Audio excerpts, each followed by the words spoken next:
of that again. And like I saw Charlie Kirk, for example, Charlie Kirk said, take a good long look at Ketanji Brown Jackson. This is what your country looks like on CRT. And, and a lot of liberals called him out for that. And they said, well, what exactly does that mean? What the hell does that even mean? It means, yeah, she's black. And if you're a white guy and you dream of becoming a Supreme Court justice, you're going to have to clerk for someone named Ketanji Brown Jackson. And so Charlie Kirk was like, he was like this close to saying, look at that black face. Look at her black face and her name. That's what your country's going to look like. It looks like one of my least favorite streamers is finally getting a little bit of his own comeuppance. Let's see what's going on in the world of Nick Fuentes today.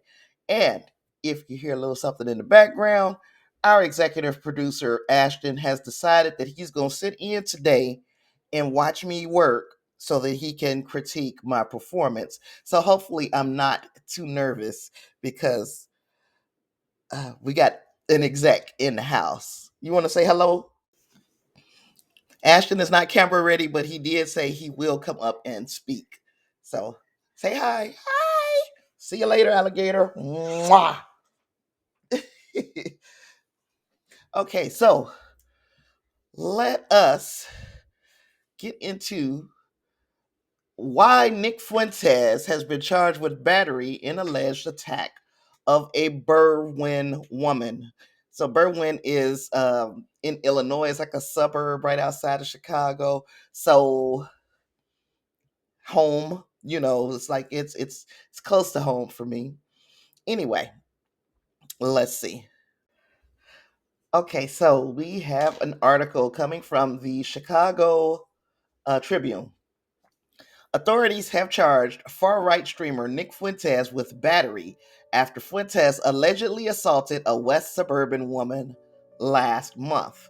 Court records show that Fuentes was accused of having knowingly made physical contact of an insulting nature with Maria Rose, 57, also of Berwyn. Is that Maria or Marla? I might say Marla, vision. But anyway, Fuentes was fingerprinted on November 27th at the Berwyn Police Department, records show, and was released that day. He is set to make his first court appearance at the Maywood Courthouse on December 19th. Rose approached Fuentes' house in Berwyn on November 10th, shortly after his address leaked in response to his "Your Body, My Choice, Forever" statements on X, formerly known as Twitter, in an apparent reference to abortion rights after Donald Trump won the presidential election. Now, this kind of changes like how I feel because I thought this would be like something kind of unprovoked. I'm going to read the rest of the article, but if you come to my house, I might have to put my hands on you. I hate to even be in a situation where I'm almost feeling like I'm about to agree with Nick Fuentes, but let's get more into the why behind this thing, okay? Rose, a self-described progressive, alleged in an interview with the Tribune last month that Fuentes opened the door before she could ring the bell, pepper sprayed her, and screamed an expletive, grabbed her phone, and took it into the house. Why you going to this man's house though, Marla Rose? I think you were Marla. Why are you going to this man's house if he did not invite you to his home? Why do we think it's okay to cross those kinds of boundaries? I don't care if somebody did put the address on social media. Why would you show up there? Okay, Fuentes, a 2016 Lyons Township high school graduate, is no stranger to controversy. While he has said he is not a white supremacist or white nationalist, the federal government labeled Fuentes a white supremacist in a court document.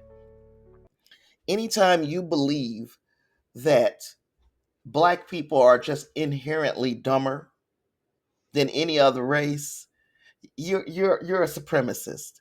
And the only race that I think that he put above white people as far as intelligence went was Asians.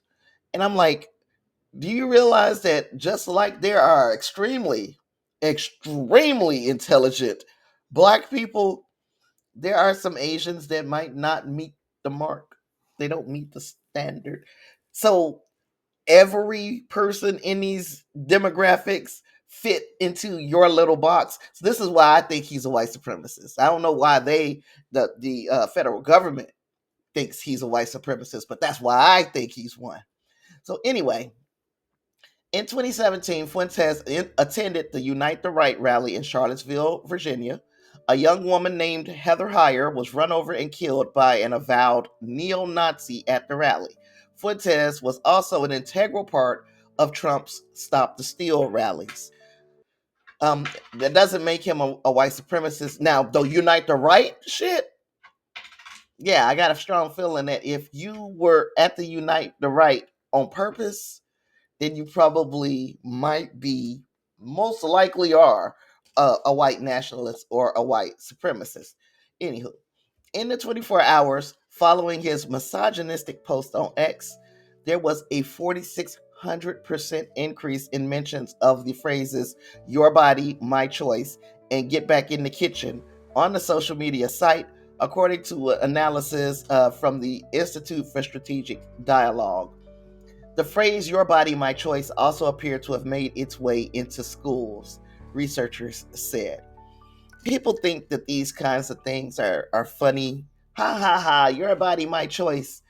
It could very well be kind of incendiary, but I don't think that you should show up at anybody's home uninvited, because you come to my house and we got something for you. You know what I'm saying? So I didn't mean to make a threat. I'm sorry. You okay? All right. Seems like he didn't like the fact that I said we got something for you. I will have to remember that when I'm making these kinds of statements, that I am representing the Sinister Media Network, and I cannot say these things without saying that the views expressed in this video are mine and mine alone. Ashton did not consent for me saying this on his behalf. Yeah, never did I imagine in my wildest dreams that I would end this little conversation about Nick Fuentes being arrested kind of agreeing with Nick Fuentes. Do not bring your ass to nobody's house. That's almost common sense. It's almost common sense that you play stupid effing games, you win stupid effing prizes. If you don't know this man's address has been leaked. You out there approaching his home, I would feel threatened by you as well. So this is me saying that, yep, a broken clock can be right 2 times a day, and this is one of Nick Fuentes' 2 times. Don't go to nobody's house looking for trouble if you ain't ready. And you clearly was not ready, Marla. I have a feeling that we're gonna see this be thrown out. Or, it'll be something extremely, extremely small. If he's found guilty of anything, it'll be something minor. And I wouldn't be surprised if this didn't get played out, if they didn't come to some sort of agreement. So you let me know what you think. What would you have done if Marla would have brought her ass up to your house after your address had been leaked online by some foo-foos? Because that's another thing that we got to stop. We got to get away from doing shit like that, because we don't like one person in the household. You don't leak the whole address so that everybody in this household has to pay the penalty for the one person. That's not how stuff is supposed to work, but that's another video for another day. Please let me know your thoughts on this down in the comments. And while you're there, help me get to 2,000 subscribers. I'm trying to do it before January. It looks like it's going to be a monumental task. I think we're about 60 away from 2,000, and we can do this. We can do this in 2024. So we have a whole new goal in 2025. So make sure you have subscribed. Turn your notifications on so you will not miss an upload. And yeah, and don't ask me for any tea. I don't have any tea. Yeah, I don't have no tea. No, I'm team no tea over here. We got to put that on the shirt. With all that, I've got nothing else, and I see you in the next one. Peace.